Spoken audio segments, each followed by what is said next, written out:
Sabe, pensar na história é como montar um quebra-cabeça gigante. A gente vai juntando as peças, né? Só que tem aquelas peças, as mais fascinantes, que simplesmente sumiram, desapareceram para sempre. Por que será que algumas histórias não têm um fim? É essa a pergunta que pega a gente, né? Porque no fundo esses mistérios não são, sei lá, erros da história. Pelo contrário, são convites. Convites para a gente espiar o desconhecido e se perguntar até onde a gente realmente sabe das coisas. E é exatamente aí que a gente vai mergulhar hoje.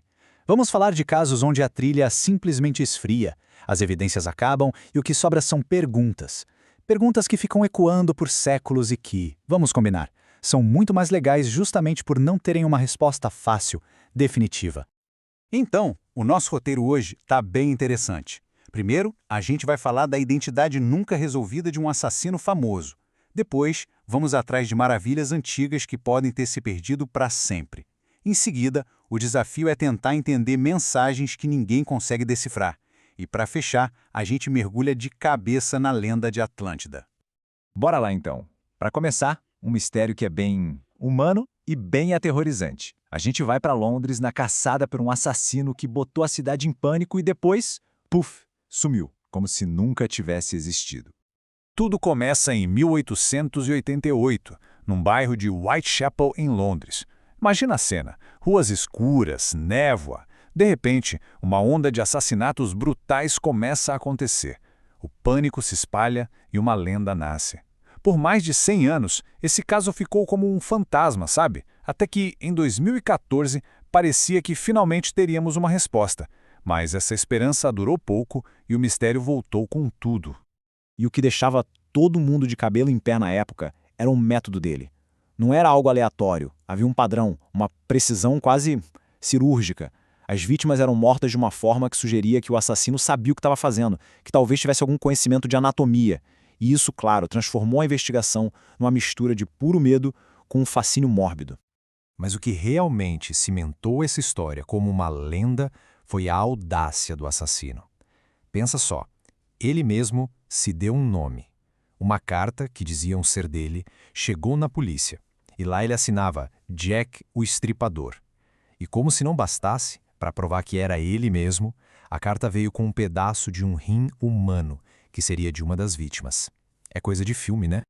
Aí corta para 2014, o mundo inteiro achou que, finalmente, o mistério tinha acabado. Uma investigação super moderna conseguiu ligar o DNA encontrado num chale de uma vítima a um cara chamado Aaron Kosminski, um barbeiro polonês. Parecia o fim da história, mas a alegria durou pouco.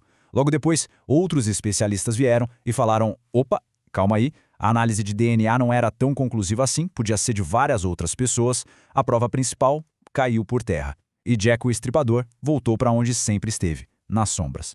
Ok, saindo das ruas de Londres, vamos agora expandir um pouco o nosso mistério. A gente sai da busca por uma única pessoa para procurar por lugares inteiros. Lugares que o tempo engoliu e que hoje vivem mais nas lendas do que nos mapas.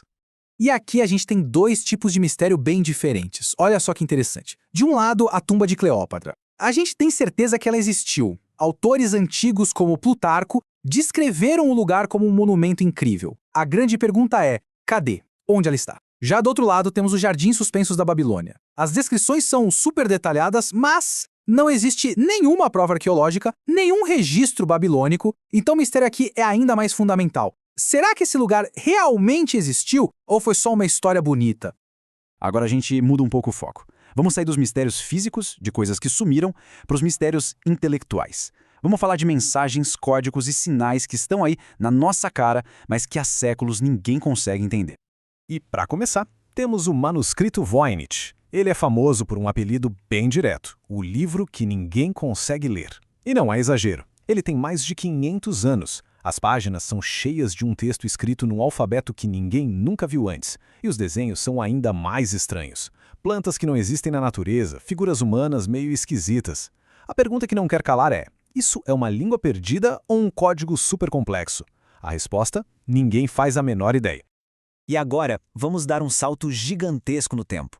Saímos do século XV e vamos direto para 1977. e o mistério deixa de ser só da Terra e vai para o espaço. Um radiotelescópio captou um sinal vindo das profundezas do cosmos. Ele durou só 72 segundos, mas a força e o jeito desse sinal eram tão diferentes de tudo que ele virou o principal candidato a uma mensagem extraterrestre. E o mais intrigante de tudo, ele nunca mais foi detectado. E a história de como esse sinal ganhou seu nome é sensacional, porque mostra bem o lado humano da ciência. O astrônomo que estava monitorando os dados, Jerry Ahaman, quando viu o gráfico impresso com aquele pico absurdo, ficou tão chocado que ele só conseguiu circular o trecho e escrever na margem "Uau!". E foi isso. Esse rabisco, essa expressão de puro espanto, batizou um sinal que veio de 120 anos-luz de distância e que, até hoje, é um dos maiores pontos de interrogação da astronomia. Bom, chegamos na nossa última parte, e aqui a gente vai tocar numa questão que é talvez a mais fundamental de todas para a história. Onde é que a gente traça a linha? Como é que a gente separa o que é um mito, uma lenda, de algo que pode ter sido um fato real?